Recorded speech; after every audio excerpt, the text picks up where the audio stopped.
Hello, and welcome to the And Then Write podcast. I'm your host, Stacy Walsh, and this is episode 4, Origin Stories.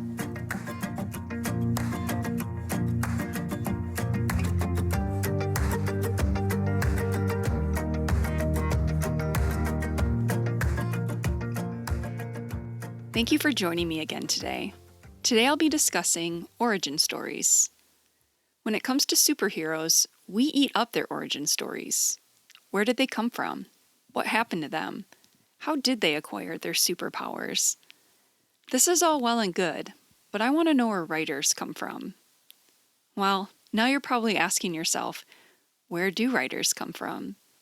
Are we born this way? Do we realize with a jolt in the middle of the night that, oh my gosh, I'm a writer? When it comes to the way we view writers, we're often fed this narrative of the moody male writer, holed up in his wooded, secluded cottage, drunk or high or both, painfully slogging through his latest manuscript. He's tortured, but there's writing genius living in his body, and damn it, he's going to exercise that talent and worth onto the page, even if it kills him. And I'm sure we can all think of a few writers who have met this fate. I'm not sure why this, and I'm totally using air quotes right here, romantic version of the writer's life became the norm. I do know writers who have embraced this narrative, and far be it from me to pass judgment or criticize anyone's process, but this isn't the story of most writers I know. I also realized I don't really know the origin stories of most writers I know. Where did we all begin? When did we know we were writers? When did we realize this is something we were passionate about? Was there a particular book or writer that was critical to this realization? This month, I posed these questions to writer friends as a way to gather information, conduct a little research, and honestly, just out of my own curiosity. I wondered if I would find any parallels between my journey and theirs. So let's get down to the first question. When did you know you were a writer?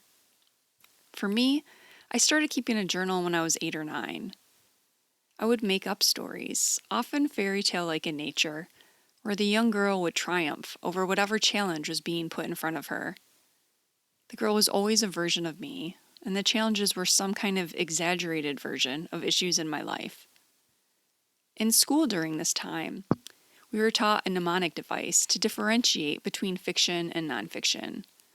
Fiction equaled fake, and nonfiction equaled not fake. And even at this young age, there was a romanticizing of fiction writing, of it being a more worthy pursuit.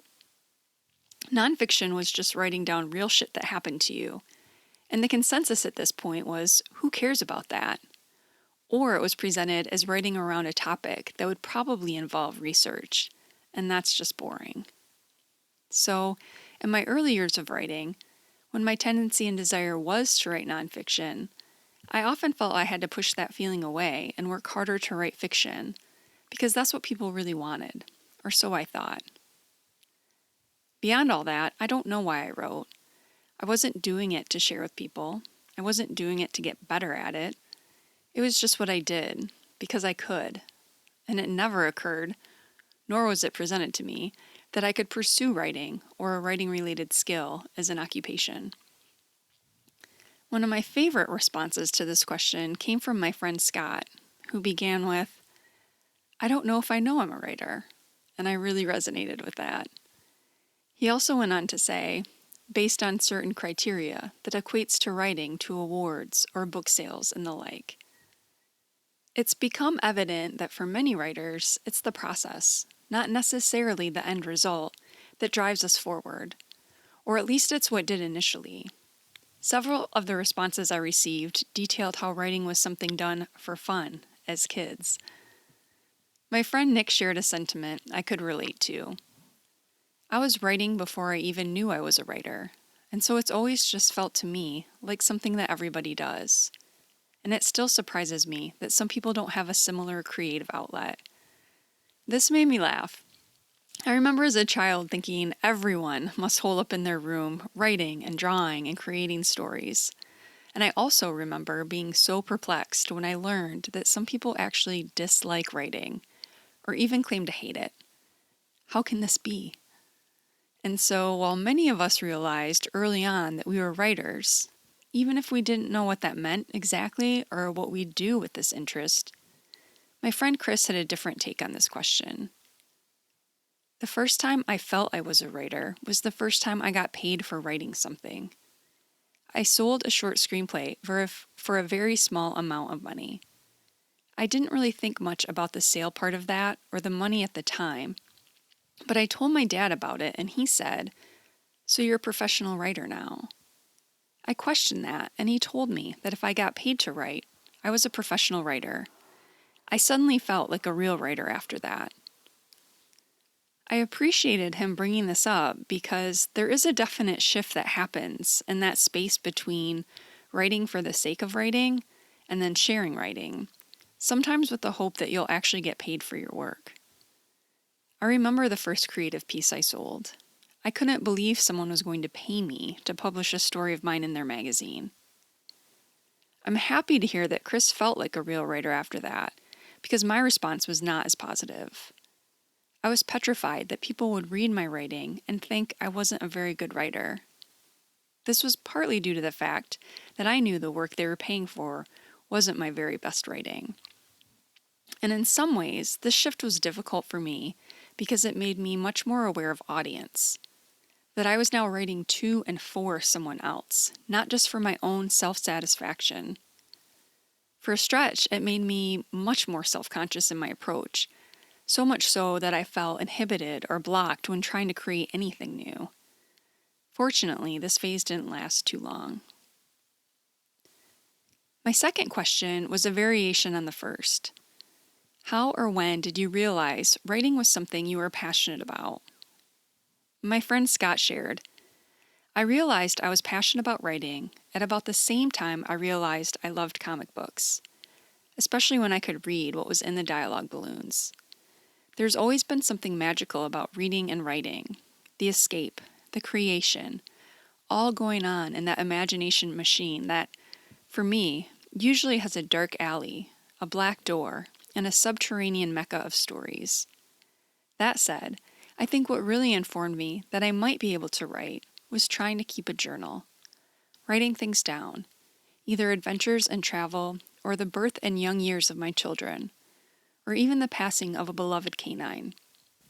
The ability to absorb all of the sensory with a moment in time, almost like a haiku, and then to try and convey that in words, is the most satisfying thing I think I have ever attempted. I still don't know if I'm a writer or not, but I know I am passionate about writing." Your words speak for themselves, Scott, but I can most certainly vouch for the fact that you are a writer. My friend Denise had a different take, and I appreciated the mention of observation when it comes to writing. She said, "I've written philosophical meanderings most of my life. Whenever my writing group is expecting a piece, if nothing has materialized on its own, I tend to follow a question or thought I've had. That type of writing, thinking, also worked well in helping me develop my dystopia. On one level, it is a part of the cultural observation I'm constantly engaged in. On another level, a couple of my characters had traits that allowed this passion to play out in their own lives. And on a third level, I came to realize that all of that observation, for all of those years, could pour out in a variety of characters by allowing me to develop rounded, rather than flat characters. Without consciously thinking about it, for example, I could create a character with overwhelming OCD without ever having had that myself, nor emulating a singular individual I knew. Instead, observing various kinds of OCD in others, labeled and not, provided the detail level needed to create a convincing character." I loved this response. The ability to explore and convey and develop worlds and people on a page is the driving force of our passion. Ultimately, this question was more easily summed up across the various responses I received. It seems that when we realized we could communicate ideas via written form, whatever form that may take, we all became much more serious about improving our craft. This is the part of the process where reading books on craft, taking classes, joining or forming writing groups, and studying the work of writers we love all came into play. We became students of writing. Which led me to another observation. At their core, every writer I know is a reader. I know I've mentioned in other places how formative Anne Frank's The Diary of a Young Girl was for me. I read it in my teens, and it was a huge turning point. Mostly because it wasn't fiction. It is the book that awoke me to writing nonfiction, of that being a valid, meaningful pursuit. And I will never forget how it felt in my body to read that book. I've since read other Holocaust-related books, equally harrowing, but there was something about this young woman and her family in hiding, this bright soul. I could see myself in this young woman, whose birthday was one day earlier than mine, a fellow Gemini. And I read the book when I was not much older than she was when she wrote it. And she put us there, with her and her family, in the midst of this horrific situation, one that still contained mundane moments, comedic moments. She was still a young teenager at heart, despite everything happening around her. And all the while, you know how it ends before you even start reading the book. One of the many lines that gutted me was, in spite of everything, I still believe that people are really good at heart. This book made me realize the importance of having written history in the form of story. Not a textbook, not statistics, but the stories of people, handed down, so we can know what came before. This book validated my desire to write nonfiction. And then several years later, I read Middlesex by Jeffrey Eugenides. Not only was I wholly immersed in the story unfolding, I was also fascinated by the setting, the historical details, the facts I learned while reading this fictional manuscript. Of course, Eugenides isn't the only writer who does this well, but this was the first book that really coaxed me into wanting to write fiction as a pursuit. Not because I felt like it was the more appropriate, writerly thing to do, but because I suddenly saw many new possibilities in the form. Most writers I heard from had an author or two who really sparked or continues to spark their desire to write. Everyone from Lydia Yuknavitch to Ann Patchett, Stephen King to Noam Chomsky, Chuck Palahniuk to Roxane Gay, William Blake to Mary Shelley. Ultimately, this episode allowed me to learn a bit more about not only my friends' origin stories, but my own. And while I do see some parallels and overlap in our journeys, we've all come to this writing path in our own twisty-turny way. That's my very scientific assessment anyways. Okay, now it's your turn. I would love to hear your answers to the questions posed today. When did you know you were a writer? Or when did you realize writing was something you were passionate about? Is there a specific book or writer that was critical to this realization? If you're comfortable sharing your thoughts with the group, head on over to the Facebook group, and then write podcast and request an ad. This is where we'll be discussing these and other topics.